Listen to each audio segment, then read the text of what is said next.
Сања ја имаме веќе во студиото, бидејќи ја напоменавме. Сања, добро утро. Добро утро, Сања, утрински поздрав. Дечки, здраво, здраво. Да, се учили сноуборд со вештачка интелигенција, нема шанси.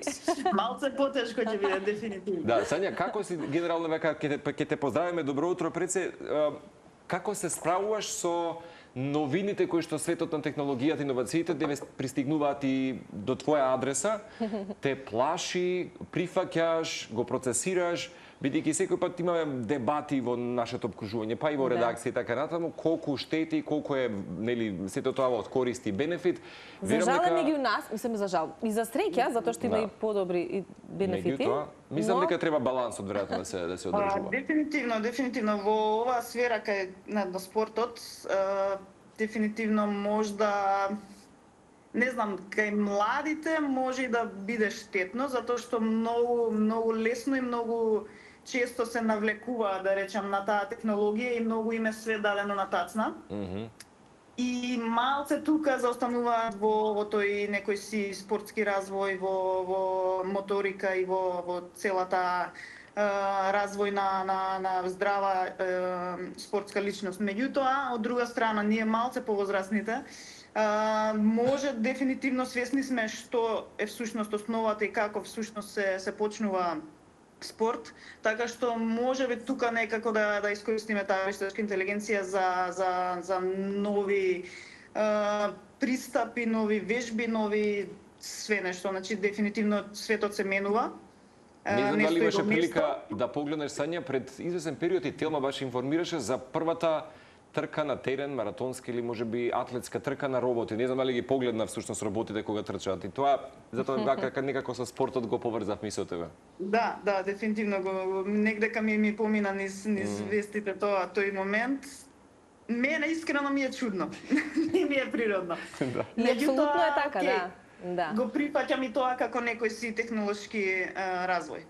Сања, ние на самиот старт од емисијата те најавивме како наша позната сноубордерка, но веќе, ме спомена ти, реши да ставиш крај на тој професионален ангажман, веќе не си дел, предпоставувам, од репрезентацијата со оглед на тоа што и професионално не се занимаваш, но нас се уште синоним за тебе ни е снегот, сноубордот и така натака. Беше ли тешко, веројатно тоа нели во рекреативни цели ќе си го практикуваш, но што се случи? Дали едноставно веќе сметаше дека тоа е тоа, дека дојде моментот кога веќе не можеш повеќе професионално да се натпреваруваш?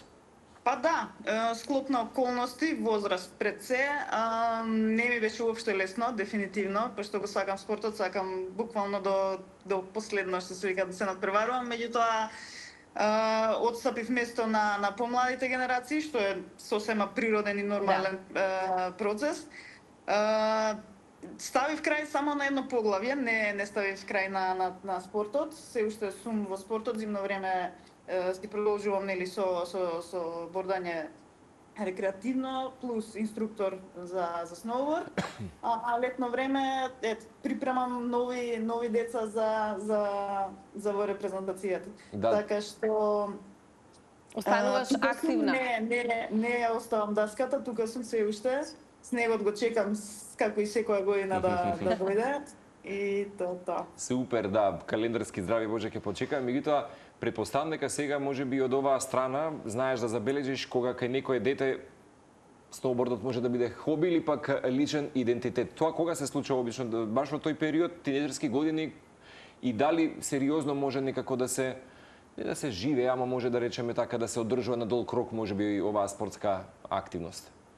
Би било убаво да може овој спорт баш посебно кај нас да биде баш животна определба, меѓутоа е многу тешко, искрено. Од лично искуство можам да кажам. Препознавањето, да, дефинитивно во некои случаи, буквално имам видено деца кај што се препознава уште на 7-8 годишна возраст, кога веќе имаат нели оформена моторика и веќе се стабилни на нозе, можам да кажам. Се приметува талент, дефинитивно. Со добар тренинг, со посветеност, со дисциплина, 12-13 години таа возраст веќе може сериозно да се почне со технички, вистински тренинзи на капи, на припреми на глечери и слично. Да, Сања, во моментот колегата Боби зад камера го упатува прашањето до тебе. Дали има разлика сноубординг на вода и сноубординг на снег? Односно техниките, да речеме. Да, тоа е веќе бордање. Некако ќе му даде?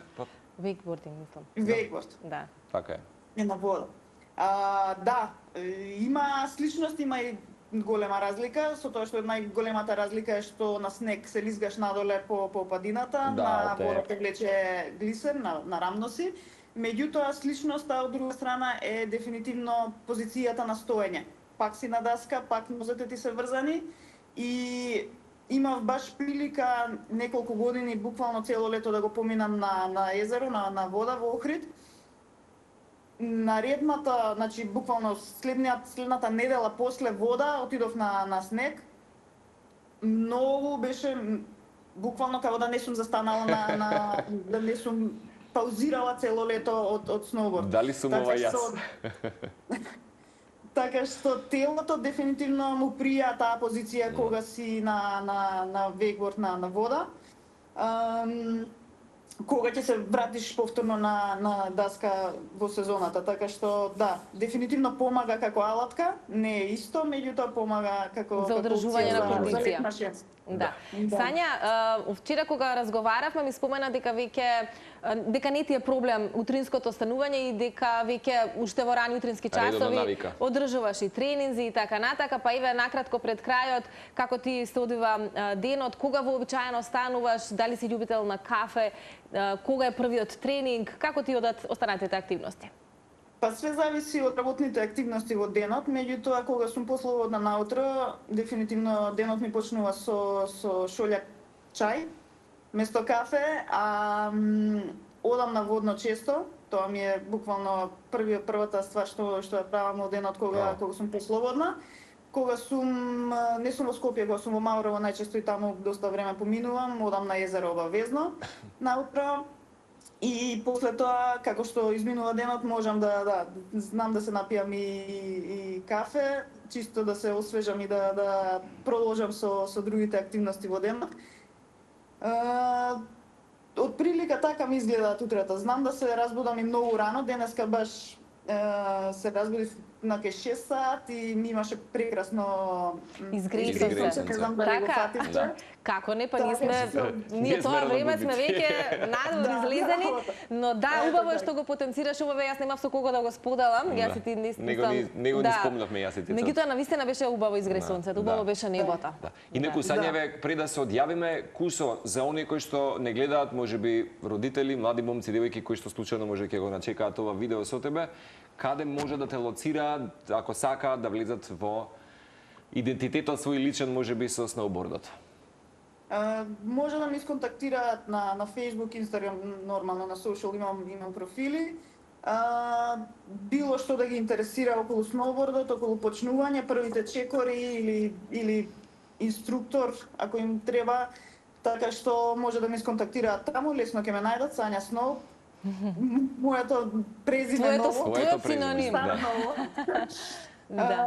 Така што да, таму може да искомуницираме за се што треба да знаат за сноуборд. Се надеваме дека и во иднина ќе раскажуваме успешни приказни, ти како инструктор со нови надежни и талентирани деца кои што ќе ја представуваат нашата Македонија и надвор од границите. Сања, ти благодариме утрово за ова кусо вклучување, но верувам за нас пријатно, верувам и за гледачите и ти посакуваме да имаш убав почеток на овој нов работен ден. Фала ви, дечки, имајте и вие прекрасен ден и се гледаме во некоја наредна прилика. Се гледаме, Сања, поздрав голем. Ова е само почеток на нашите приказни. Сања Спасовска утрово во нашето будење.